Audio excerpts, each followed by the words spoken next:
राम राम सबको। कैसे हो आप लोग? आशा करती हूँ आप सब ठीक होंगे। निधि चैनल में आप सबका स्वागत है। और फागुन मास प्रारंभ हो चुका है और हम फागुन मास के तीसरे अध्याय का पाठ करेंगे। और ये अध्याय हमारे जैसे साधारण लोगों के लिए है, जिनके पास ज़्यादा समय तप या जप करने का नहीं है, ज़्यादा धन नहीं है और कठिन तप करने की शक्ति भी नहीं है, लेकिन फिर भी जो अपने मन में भगवान को बसाना चाहते हैं।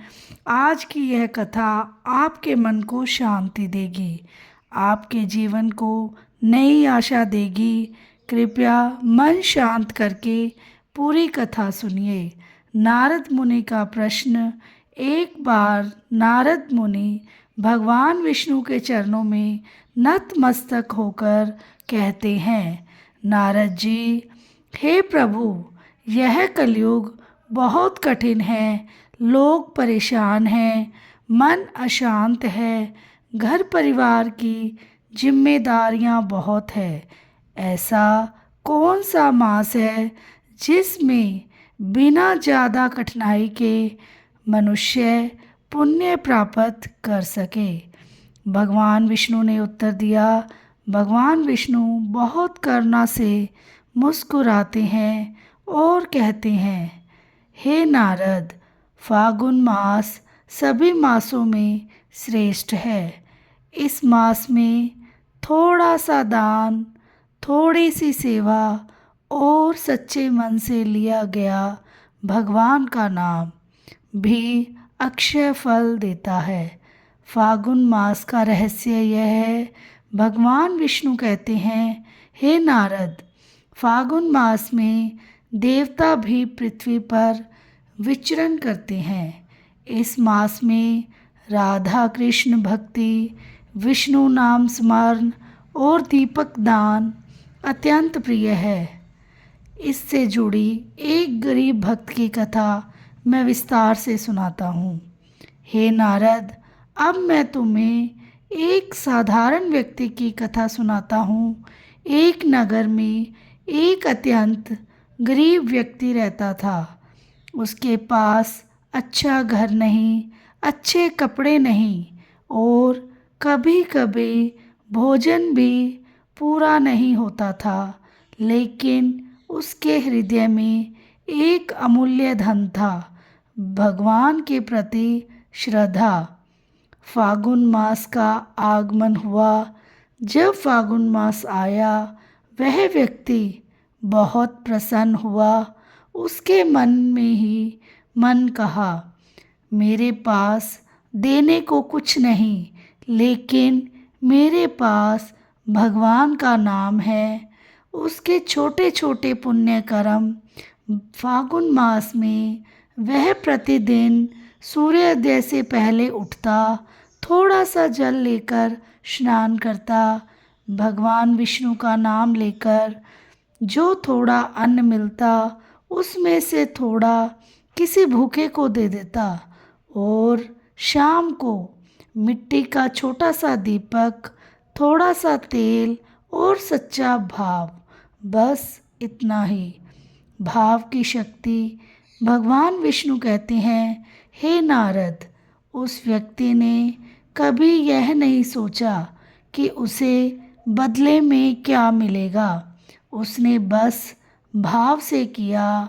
और हे नारद, जहाँ भाव होता है वहाँ भगवान स्वयं आ जाते हैं। पुण्य का फल।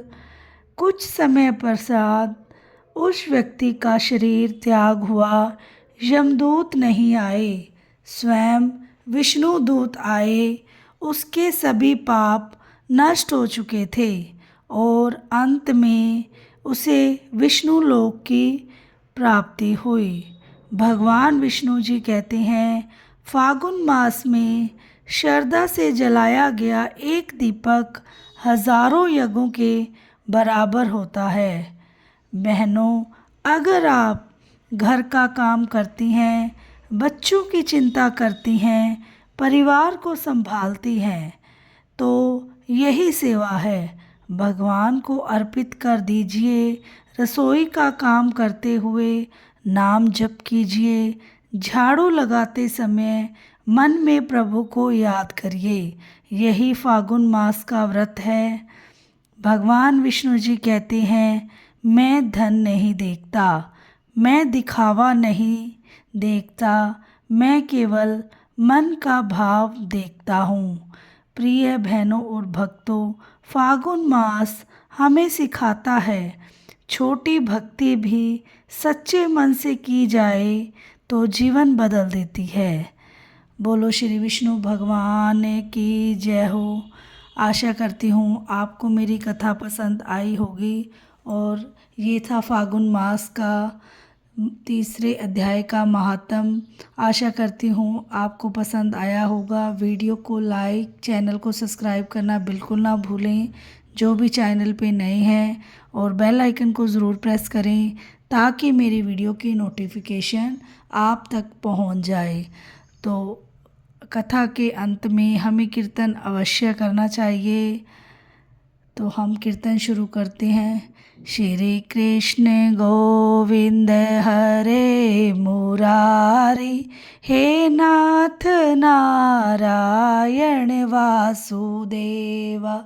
श्री कृष्ण गोविंद हरे मुरारी, हे नाथ नारायण वासुदेवा। हे नाथ नारायण वासुदेवा, हे लक्ष्मी नारायण वासुदेवा। श्री कृष्ण गोविंद हरे मुरारी, हे नाथ नारायण वासुदेवा। हे नाथ नारायण वासुदेवा, हे लक्ष्मी नारायण वासुदेवा। श्री कृष्ण गोविंद हरे मुरारी, हे नाथ नारायण वासुदेवा। हे नाथ नारायण वासुदेवा, हे लक्ष्मी नारायण वासुदेवा। श्री कृष्ण गोविंद हरे मुरारी, हे नाथ नारायण वासुदेवा। हे नाथ नारायण वासुदेवा,